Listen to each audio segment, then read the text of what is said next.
ప్రభునందు పిల్లారా, మటలాదివారం అయిపోయిన తర్వాత మరునాడు అనగా సోమవారం నాడు వారు బేతనీయ నుండి వెలుచుండగా ఆయన ఆకలిగొని ఆకులు గల ఒక అంజూరపు చెట్టును దూరం నుండి చూచి దాని మీద ఏమైనాను దొరుకునేమో అని వచ్చాను. దాని యొద్దకు వచ్చి చూడగా ఆకులు తప్ప మరేమీ కనబడలేదండి. ఇదంతా కూడా మనకు మార్కు సువార్త 11వ అధ్యాయం 12 నుంచి 14 వచనాల్లో కనబడతాయి. ఏలయనగా అది అంజూరపు పండ్ల కాలము కాదు. అందుకు ఆయన, ఇక మీదట ఎన్నటికీ నీ పండ్లు ఎవరునూ తినకుందురు కాక అని చెప్పాడు.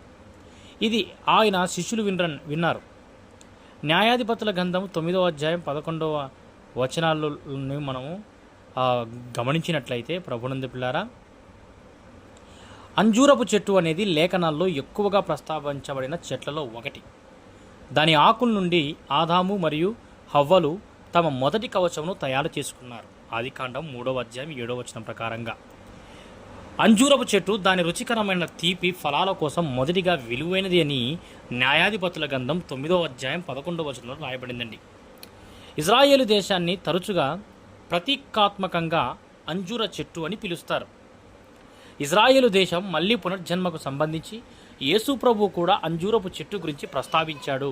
మత్తయి సువార్త 24వ అధ్యాయం 32, 33 వచనాలను మనం గమనించినట్లయితే, ప్రభునందు పిల్లరా, మీకా గ్రంథము 7వ అధ్యాయం 1 వచనం ప్రకారంగా పాత నిబంధనలో అనేక సార్లు ప్రవక్తలు దేవుడు ఇజ్రాయేలును ప్రారంభ పండ్లను పరిశీలిస్తున్నట్లు వర్ణించారు.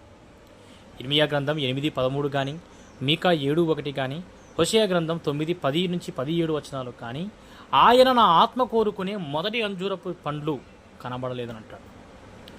కాబట్టి ఇద్దరు ప్రవాసులలో అశ్షూరీయులు మరియు బబులోనీయులు దేవుడు ఫలించని శాపాన్ని కురిపించాడు హోషేయ 9:16 ప్రకారంగా. మరియు ఇజ్రాయేలు కుళ్ళిన అంజూరపు పండు అయ్యింది ఇర్మియా 29:17 ప్రకారంగా. కాబట్టి ఫలించకపోవడం తీర్పునకు దారితీస్తుందని మీరు గమనించగలరు. అంజూరపు చెట్లు ఫలించలేదు అంటే, ప్రభునందు పిల్లరా, తీర్పునకు దారి తీస్తుందని గమనించాలి మనం. అయితే అంజూరపు పండ్లకు సరైన కాలం కాకపోయినప్పటికీ యేసు అంజూరపు చెట్టును ఎందుకు శపించాడు? ఈ ప్రశ్నకు సమాధానం అంజూరపు చెట్టు లక్షణాలను అధ్యయనం చేయడం ద్వారా నిర్ణయించబడుతుందండి. అంజూరపు చెట్టు యొక్క పండు సాధారణంగా ఆకుల ముందు కనిపిస్తుంది మరియు పండు ఆకుపచ్చగా ఉన్నందున అది దాదాపు పంటకు వచ్చే వరకు ఆకులతో కలిసిపోతుంది. కాబట్టి యేసు మరియు ఆయన శిష్యులు చెట్టుకు ఆకులు ఉన్నాయని దూరం నుండి చూసినప్పుడు అది కాలముకు ముందుగా ఉన్నప్పటికీ దాని మీద పండ్లు కూడా ఉన్నాయని వారు ఆశించారండి. ఇప్పుడు మీరు అర్థం చేసుకోవాలి, ఆకులు మాత్రమే ఉన్న అనేక చెట్లు ఉన్నాయి మరియు కానీ ఇవి శపించబడలేదు. ఆకులు లేదా పండ్లు లేని అనేక చెట్లు ఉన్నాయి మరియు ఇవి శపించబడలేదు. ఈ చెట్టుకు ఫలాలు ఉన్నాయని చెప్పినప్పటికీ అది ఫలించలేదు కాబట్టి శపించబడిందండి. ప్రతీకాత్మకంగా అంజూరపు చెట్టు ఇజ్రాయేలు యొక్క ఆధ్యాత్మిక మృత్యువును సూచిస్తుంది. వారు సమస్త త్యాగాలు మరియు వేడుకలతో బాహ్యంగా చాలా మతపరమైనప్పటికీ అంతర్గతంగా ఆధ్యాత్మికంగా ఫలించని విధముగా ఉన్నారు.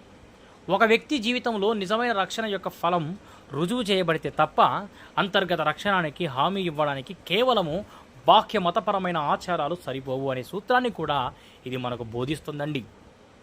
కేవలం మతతత్వం యొక్క బాహ్య రూపాన్ని ఇవ్వకుండా అంజూరపు చెట్టు యొక్క పాఠం ఏమిటంటే, గలతీయులకు రాసిన పత్రిక 5:22-23 వచనాల ప్రకారంగా మనము ఆధ్యాత్మిక ఫలాలను ఫలింపచేయాలి.